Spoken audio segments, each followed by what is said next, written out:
This is a production of WTVI PBS Charlotte. The following episode of Trail of History is brought to you by Central Piedmont Community College and viewers like you. Thank you. And from Bragg Financial Advisors, a family-owned wealth management firm providing investment management and tax and estate planning for families, individuals, and institutions for nearly 50 years. Committed to our clients, to education, and our community. Hello, I'm Tony Zeiss, president of Central Piedmont Community College. You know, the rich and diverse history of the Charlotte region is just wonderful, and we at the college want to bring it to you and share it. We understand the importance of history. We understand the importance of learning from the past so that we can do better in the future. I want to tell you that you're in for a real treat. The History Department at Central Piedmont Community College has partnered with our television station to bring you this special, one-of-a-kind history program. Stay tuned. I'm sure you're going to enjoy it.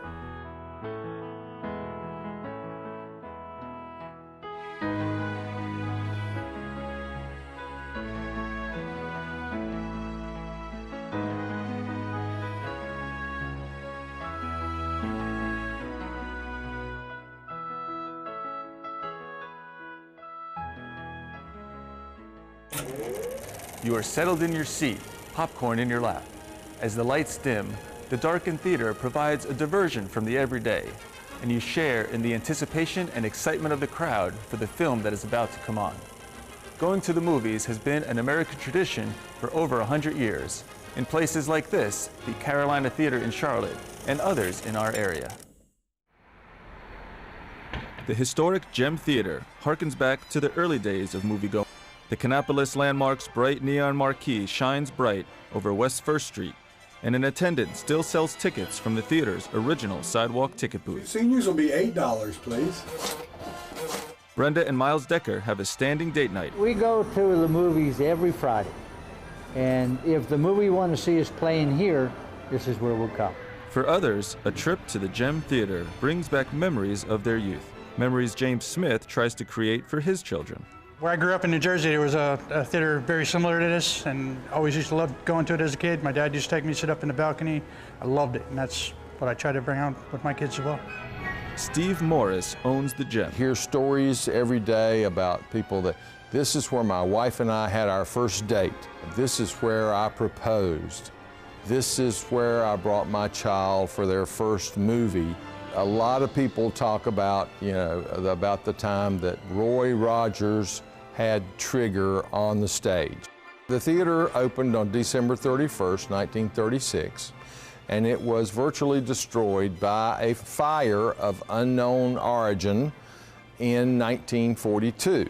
Because we were in the midst of World War II, labor and materials were not available to rebuild the theater until after the war. So the theater reopened in 1948 and has remained open since that time. The Gem was actually built, owned and operated by Cannon Mills Company for the entertainment and benefit of their employees here in Kannapolis. It was one of 4 theaters owned by the company, 3 for white workers and 1 for African Americans. The Mill Company set the showtimes. During those early years, the movie schedules were designed to operate around the work schedule at the mill. So there were special shows that began at midnight, I think just about every night, that were designed for people that worked on the second shift. So when they got off work in the mill, they could come directly over and watch a movie. Same thing with the earlier movie schedules were designed to be finished in time so that the people that worked on the third shift would be out of the movie in time to go into work in the mill. You want butter on that popcorn now? Morris says the theater has never been restored. Instead, years of proper upkeep and maintenance have kept the old theater in good working order. In the auditorium, our seating capacity is very unique that we seat 916 people. We have a full balcony, which is very popular, particularly with children who have never been to a movie theater that has a balcony. On either side, we have the large birds of paradise or Phoenix, as some people call them. They get a lot of different names, but those, I think, were probably hand-carved by a local craftsman. Our marquee is probably the most photographed item in Kannapolis. There is hardly a week goes by that somebody's not set up outside with a tripod making pictures. Some things, however, outlast their usefulness. With just the hum of a fan, a new digital projector has taken the place of the theater's trusty old 35mm projectors. The conversion from 35mm film to digital was a challenge. Of course, 35mm film is going away, so a lot of the smaller theaters just were not in a financial position to upgrade to the digital equipment. So they will very quickly either be only have vintage footage available to show. They will not be able to show the new releases. So it'll be very, very difficult, and we'll probably lose some of our theaters as a result of that. Morris says there's one drawback to being the boss. The problem with owning a movie theater is you rarely get to watch a movie all the way through. So I try to watch a lot, but usually somebody comes and tugs on my sleeve and calls me out to the lobby for some reason or another, so not as often as I would like. If I really want to watch one from beginning to end, I have to go somewhere else. Today, we are in an era when everyone has their own screen, their own stream, their own experience of media, and that's dramatically different from the shared experience of the era of the movie palace.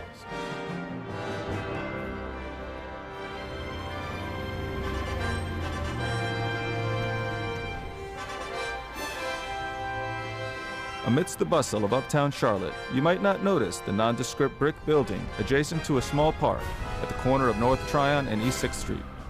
Charlotte's last remaining grand movie palace, the Carolina Theater. The theater opened in March of 1927 and entertained the masses for half a century. It closed in 1978, but Charlotte's movie theater history predates the Carolina and spans more than 100 years. In the early 20th century, people without radio and television were attending whatever functions that they could that was to get them out of the house, away from their professions for entertainment.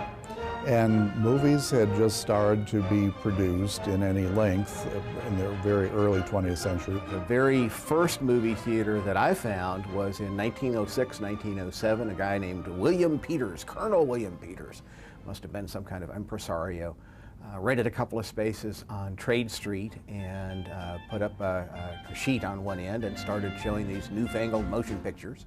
By the 1920s, there are 3 or 4 major purpose-built movie theaters in the Center City, Carolina Theater being the most well-known one. The era of the movie palace was an era when entertainment was not just on the screen.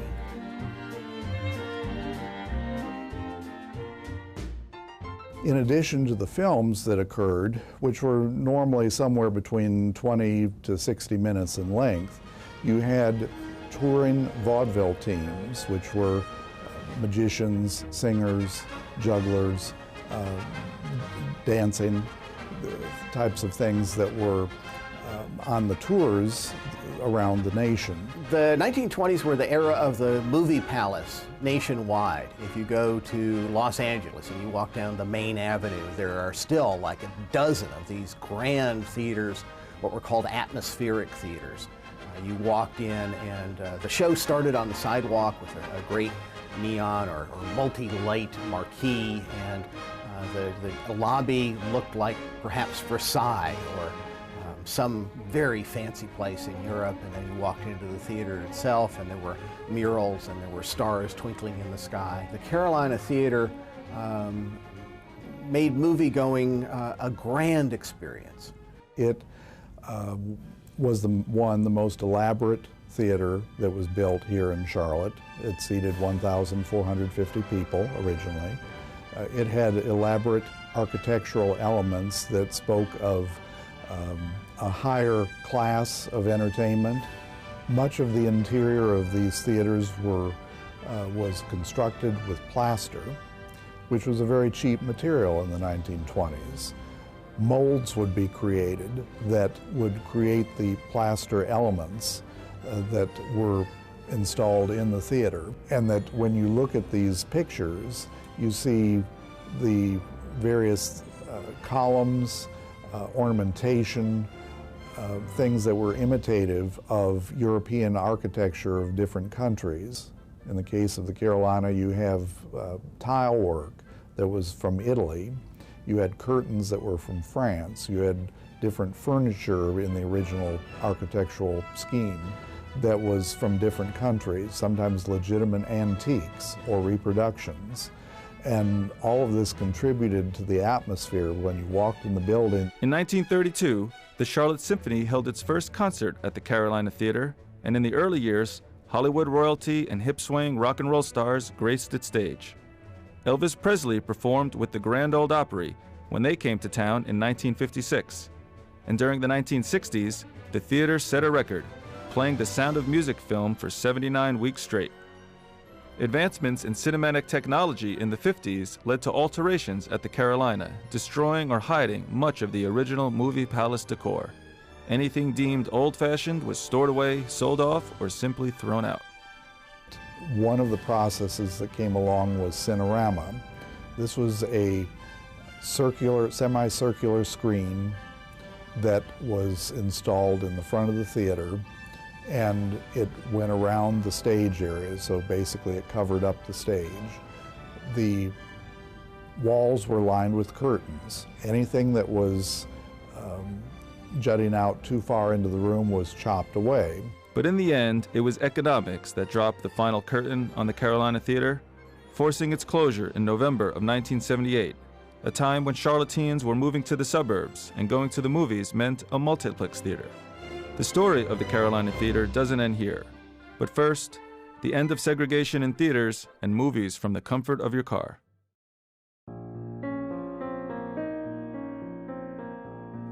Today we take watching a movie for granted. It's ingrained in our way of life. But going to the movies was different for African Americans for much of the 20th century. Beatrice Thompson recalls a personal experience from childhood. As a child going to Chester, South Carolina, my extended family, my mother's family, lived in Chester County. So you went to town on the weekends. And going to the movies was going up a staircase outside the building, on the side of the building, to get to the balcony to sit up there and watch movies. And you weren't going downstairs, you weren't going to enter the main door, you weren't going to get concessions. You wanted to see the movie, you go up that staircase on the side of the building and you go upstairs and watch the movies.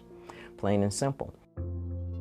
In Charlotte, the Lincoln, the Savoy, the Ritz, and the Grand were all black-only theaters, and the building for the Grand still stands across from Johnson C. Smith University on Beatty's-Ford Road. These old tickets from the Rogers Theater in Shelby illustrate the divide. In Charlotte, African Americans were not allowed into theaters like the Carolina Theater.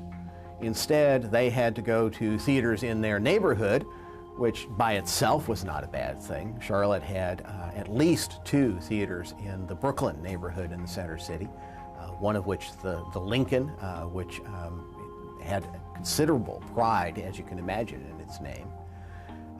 But those always showed second-run films. They showed films that were old news by the time they showed up on the screen. I would say because we had the theaters, it gave you a chance, just like for anyone else, it's an opportunity for escapism. But it depended on what movies you were getting. There were movies that were put out at the turn of the century with Michaud that were black-oriented movies all the way up through the 30s. When they had singing cowboys out west, there were also black cowboys who did the same thing. Those were the movies that were sent to black theaters all around America. That movement died out some, but then regained again in the 70s with the blaxploitation movies, more exploitation than it was about positive issues about black folks. But it did show people like in power, in charge of something. So the movies from the perspective of a black child watching them, yeah, it brought some things to it, but it wasn't the only recreational thing. And for us, I wouldn't say the main recreational thing. For us, going to the movies was a treat. By the early 1960s, the civil rights movement was in full swing. and the concept of separate but equal was finally on the way out. Racial segregation in theaters was a big issue. And in the 1960s, it was a flashpoint for the civil rights movement. We think about Rosa Parks and desegregating the buses. We think about the sit-in movement, desegregating the lunch counters, the small restaurants that were in dime stores downtown. In Charlotte, partly as a response to what was going on in Greensboro, the mayor, Stan Brookshire, got together the Chamber of Commerce. He was pushed into it by Reginald Hawkins, who was an African-American leader, very much demonstrating against this segregation. And in May of 1963, Stan Brookshire and the Chamber of Commerce arranged for the desegregation of upscale restaurants in Charlotte, but at the same time of the movie theaters and the drive-in theaters. And according to Hanchett, Charlotte's progressive steps to desegregate drew national attention and had a major impact on our nation's future. That whole package happened in Charlotte in early summer in 1963, and it caught the attention of people like the Kennedy family in Washington, who were poised but not sure to submit to Congress what became the 1964 Civil Rights Bill. And as a result of what they saw in Charlotte with desegregating the restaurants, desegregating the movie theaters, they went ahead and submitted that to Congress in June of 1963, and a year later it became the 1964 Civil Rights Act, desegregating public accommodations. Any place that is open to the public, restaurants, movie theaters, what have you. The law may have changed, but community feeling still had to evolve. While in elementary school, Beatrice Thompson saw The Sound of Music at the Carolina Theater, just 1 year after the 1964 Civil Rights Act. When I was at Isabella White Elementary School, which was located right about where the Observer's parking deck is now, and The Sound of Music came out. And we were all to dress very nicely, and we were all to hold hands, and we were going to go to the movie uptown. And the teachers wanted us all to be on our best behavior. You needed to be on your best behavior because you're representing everybody else. So be good children. Don't cut up, don't mess up. Be the best that you can be because everybody's watching you. And it may decide whether or not any more children get to come to see movies at this theater.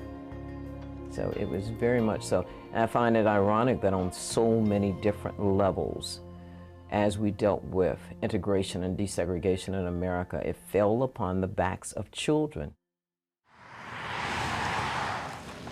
What's going on? Where y'all been? Oh, I know what y'all can see. I'm Dave Robertson. I'm with the Baden Road Drive-In. Which way am I looking? All the way down to the front. I help out here. My wife tells me what to do. Dave Robertson and his wife Judy started buying old theaters as a way to stay busy in their retirement years. They now own a total of 4, 2 indoor and 2 drive-ins. I appreciate it. Thank you. Y'all enjoy. Try my food out. Yes, sir. It was built, I think, in 1948 is what I've been told, by the Fall family, and it was in their family until about 11 years ago, 12 years ago when we bought it. Moviegoers venture from all over for this unique entertainment experience. We have a lot of regulars that come here from Salisbury, Concord, Charlotte, Kannapolis. Dana Jenkins came from Charlotte.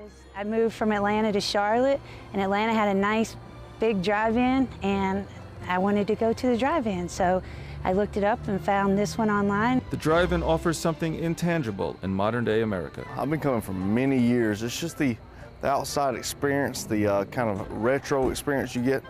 It's much cheaper than the regular theater, and you also get 2 movies for the price of 1 at a theater. It's nostalgic. They're almost gone, and it's just it's a change of atmosphere. It's being amongst people and their families, and it's a family. You can bring the whole family and stuff to the theater here. You can just drive your vehicles. You can sit in the back of your trucks. Inventor Richard M. Hollingshead Jr. patented the drive-in in 1933, and the first one opened in Camden, New Jersey that same year. It was the beginning of an American icon. Drive-ins were basically a big part of the movie business. At one time, drive-ins were the major factor. You didn't have many indoors, and the indoors you had were single screens. Well, drive-ins went through a whole sequence of changes that again reflect the history of our culture. When they became popular in the 1950s was when seemed like every family had a car, and maybe the teenagers could get away in that car in the evening and go to the drive-in. But as many of the people who went to the drive-in were families, because they usually charged by the carload rather than by the individual person. You went to the drive-in, you put the microphone on your window, the speaker on your window, and you could go out to the refreshment stand and get popcorn or hot dogs or whatever. You could have a whole evening for your family in the privacy of your car. The 1950s and 60s were the heyday for the American drive-in. Over the years, however, many were forced to close up shop, citing economic factors such as the high cost of land. In recent times, the remaining drive-in theaters around the area faced a new economic challenge. Like their cousin, the indoor theater, the drive-in theater had to convert to digital projection, a costly investment for many. New projectors can cost upwards of $50,000 or more. Despite the high cost of going digital, Robertson says there's still life for the drive-in. I think drive-in is it's American. I mean, it's you know, it's a lot of them being built. People don't realize there's some being built in Texas, some being built in California. Well, when you go to an indoor theater and you pay $8 to $10 a ticket, and you come out here and see 2 good movies, and some people don't stay for the second movie, and they need to. I mean, they pay for it, and they may be full. It may be a good movie.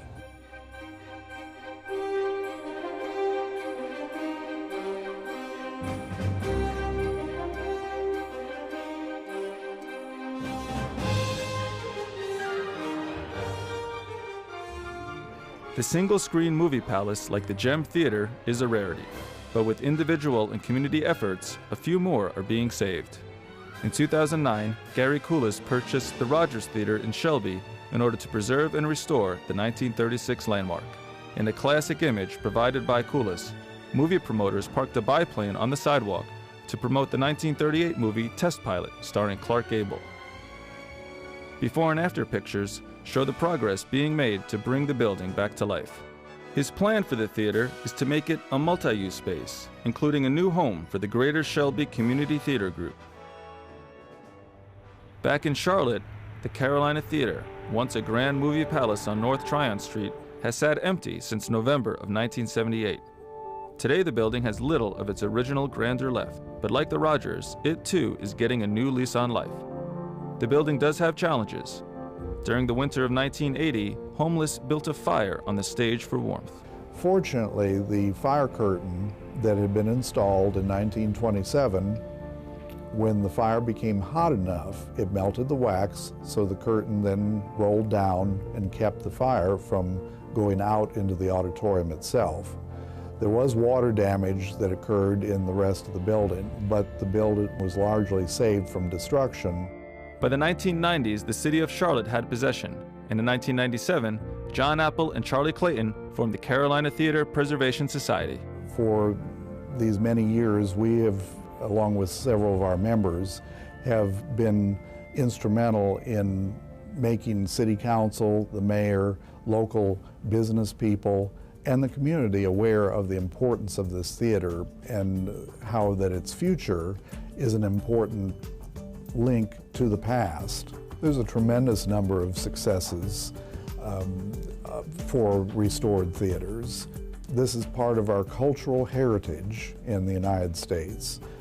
Finally, in 2012, the City of Charlotte solicited offers and sold the property to the Foundation for the Carolinas, an organization dedicated to philanthropy in the region. Vice President for Real Estate and Facilities Management, Kurt Walton.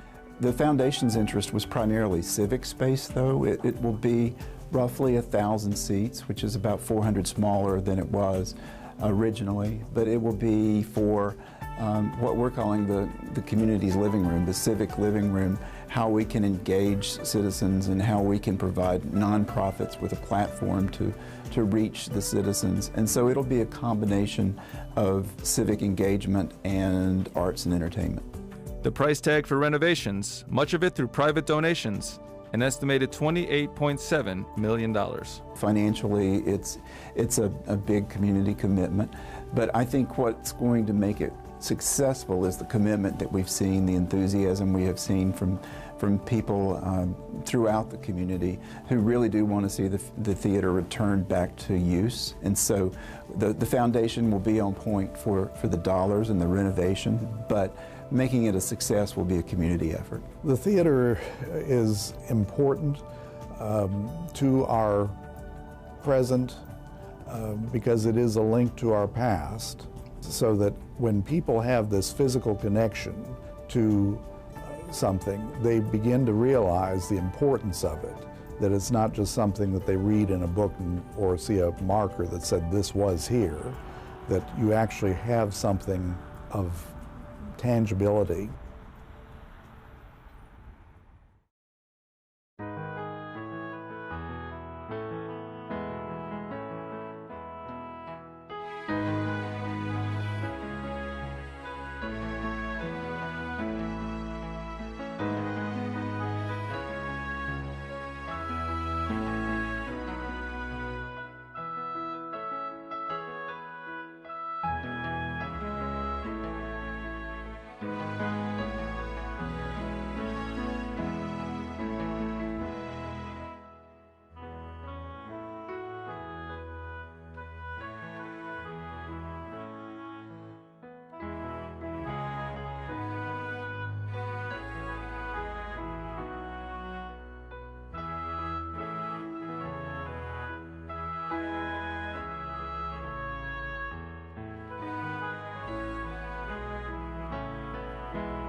A production of WTVI PBS Charlotte.